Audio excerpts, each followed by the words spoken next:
Hey, what's up guys? It's PD NoFap here, bringing you another super helpful, super informative NoFap video. Now today, I wanted to talk to you about 5 things that cause people to relapse and how they can be avoided.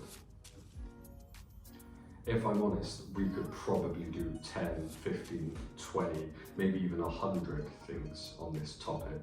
So maybe we're gonna have to come back and revisit it.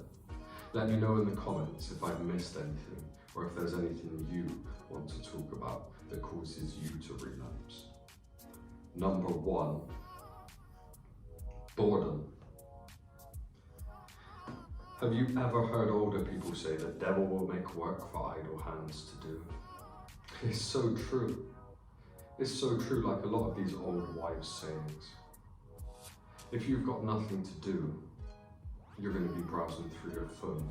You're going to be browsing online. Eventually, you're going to see something that's going to just start to niggle at you. And it will only start as a tiny little thread in your mind.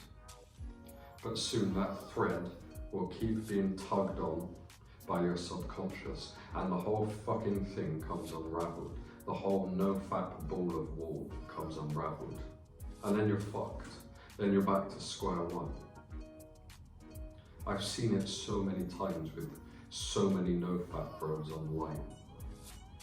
And it's crazy because the first thing a relapsed porn junkie will do is try and get other people back relapsing. You see it with all addicts, whether it's drug addicts, alcoholics. Misery loves company. So these guys will relapse and they will try and drag you back down into it. It's very bad, really. Number 2, loneliness. Now, we do like to fuck every day. We do like our ideal sexual partner that we could fuck every day. But life is just not like that. And you'd get bored, just like you'd get bored of having your favorite meal every day, or waking up in your favorite holiday destination every day. Everything without moderation becomes boring. Life is just not like that, though. Most of us wake up alone every morning. And that's okay. That's okay. You come into this world alone, and you leave this world alone, so there's nothing wrong with being alone. At the end of the day, it's only you that can make yourself happy. If you fixate on this loneliness too much and think there's something wrong with you, or you're undesirable, that nobody wants you, and that's the reason you're alone. Again, these threads are going to start to come loose, and you are going to start wanting to simulate real sex. And with nothing else around, you're going to be looking to this devilish contraption, the fleshlight, which I always keep around, only as a reminder, never to go back down that route.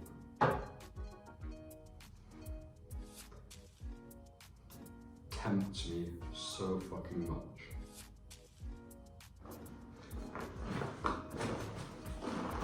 Now, number 3, social media in general.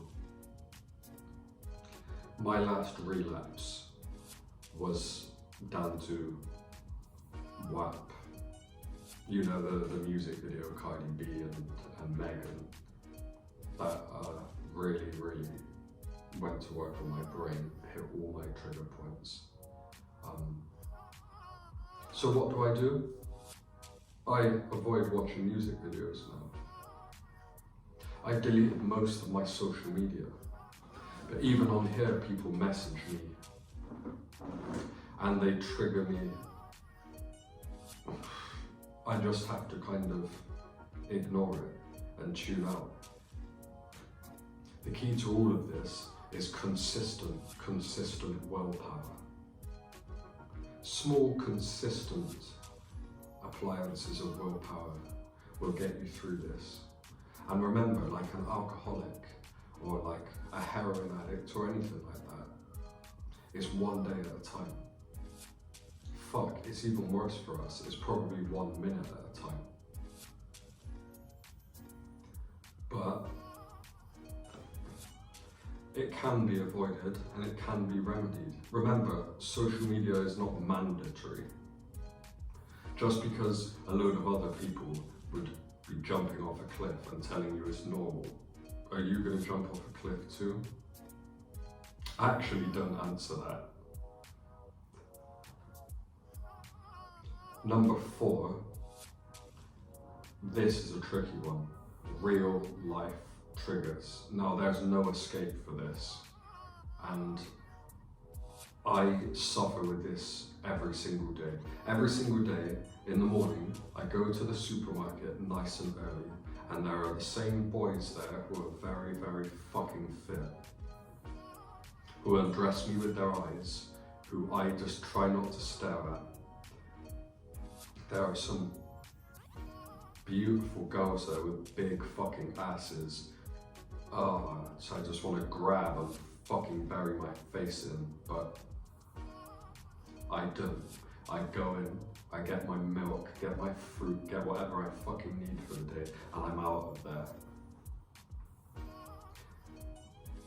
And you know what? It's very rewarding. It's very rewarding.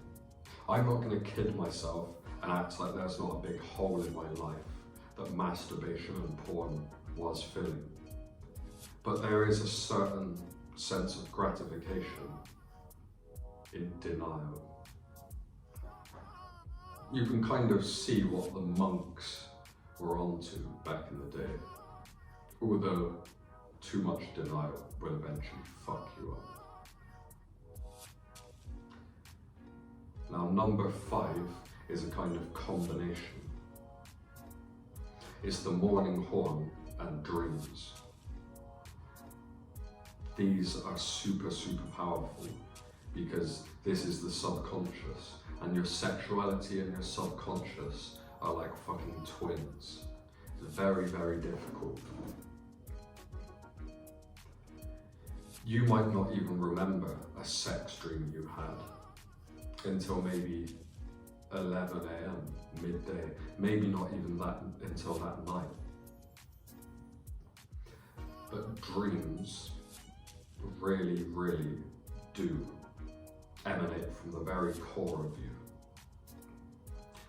And with sex dreams, you're gonna wake up in a terrible state, leaking pre-cum, rubbing your stiff, bulging cock against the mattress, just trying to do anything you can, anything but fap, bro.